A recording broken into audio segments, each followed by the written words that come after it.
Fundamentalism, it's a growing modern day religious movement.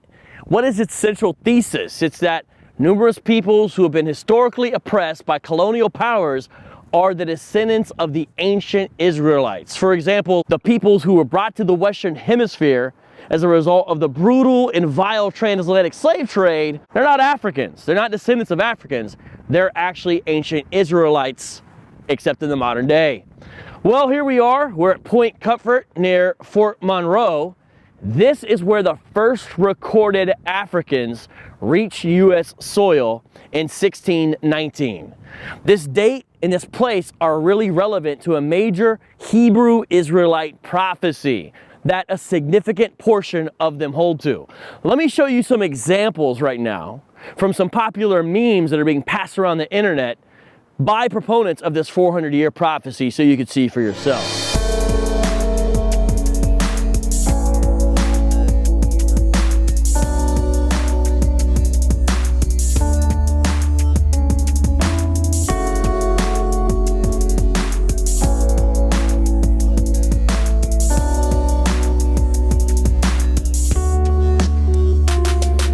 Before I explain the details of this 400-year prophecy that some Hebrew Israelites teach, let's take a look back at the relevant history. 1501 to 1867, more than 12.5 million Africans were caught up in the immoral transatlantic slave trade. Most European countries eventually were involved with this. In 1619, some kidnapped Africans were brought to Virginia right here. This is the landing point of the first Africans. They've been captured by the Portuguese from Angola, which is in West Central Africa. These captives were forced to march hundreds of miles to the slave trade port of Luanda. Leaving in a ship called the San Juan Batista, they were carried along with 350 other slaves heading for Veracruz. While nearing their destination off the coast of Mexico, the ship was attacked by English privateers, the White Lion and the Treasure. They were not expecting to find human cargo, so they stole 50 or 60 of the captive Africans off those ships and then sailed for the nearest English port, in this instance, Point Comfort, here in present-day Virginia. John Rolfe, the widower of Pocahontas, actually recorded this, and he said that 20 and odd Negroes, this is a quote, were bought for victuals, which means food. Now, it's unclear exactly, as far as historians can tell, whether these folks were indentured servants or lifelong slaves. Many suggest they might have been released 15 to 20 years later, which is still longer than the average 7 years for the average European indentured servant, so they're still treated differently, to be sure. But either way, they were here against their will. At this time, though, slavery wasn't even sanctioned in the colony yet. Now, eventually, it became sanctioned. And it's interesting, one of the females, named sometimes Angela, she was taken to Jamestown, and her dwelling is actually currently being excavated. It's a major archaeological dig here in 2019. Now, back to the Hebrew Israelites. See, many Hebrew Israelite advocates, they view their situation in the United States of America as the Israelites' second captivity. And remember, these folks think they're not Africans, but Israelites. So they reason that since the first captivity in Egypt was 400 years, their second captivity now in Babylon, what they call the United States, will also be 400 years. They use biblical passages, for example, Genesis 15, 12 through 16, which talk about the 400-year slavery time of the original Hebrews in Egypt. Well, currently it's 2019, and these first captured Africans, as this sign commemorates, were brought here in 1619. 1619 to 2019 is 400 years.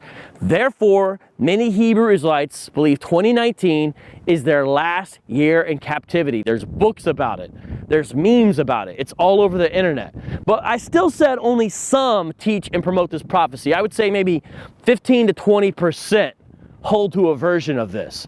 And it's primarily the more independent types who teach this. But it's popular enough that even Kanye West has promoted this theory. Prophecy says 400 years, 2019. Niggas ain't woke like me. I'm on the boat like me, y'all don't want smoke like me. Y'all supposed to be mad at him, y'all ain't supposed to fight me. The prophecy say 2019. Kanye. But why don't all the Hebrew Israelites believe this prophecy? Well, there's a lot of reasons, but there's one I want to draw your attention to. The One West faction of Hebrew Israelites have already been burned by false prophecy. In fact, in the mid-90s, the original One West school of UPK taught that Yahushua, that's who they called Jesus, was going to come back in 1999/2000 at the turn of the millennium. Ariyah based this upon a false reading of Hosea. He was the chief teacher at the time. Let me show you some video examples of them teaching this false prophecy. America will be blown off the face of the earth by the year 2000. It's talking about judgment day. And he's coming back. And he's going to take down the white man, the Edomites. That's why your Pope is down in the ground. It's going to happen by the year 2000. You really? That's it. Yeah. Is America's going to be wiped off the face of the planet Earth. That's going to take place before the year 2000. That's right. That's going to take place before the year 2000. That's right. That's going to take place before the year 2000. That's right. America has less than 628 days.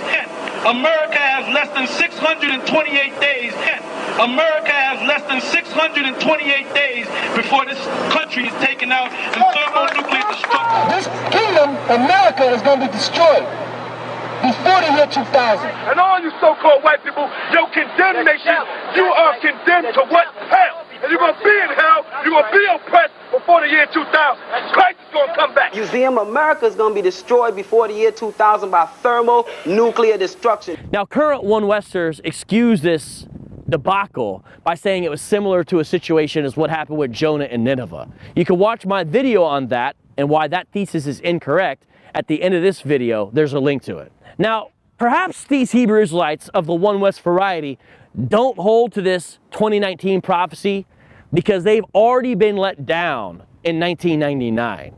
So, to the Hebrew Israelites who do hold to this 400-year prophecy of 2019, I tell them, you should probably get prepared to be let down again in 2019.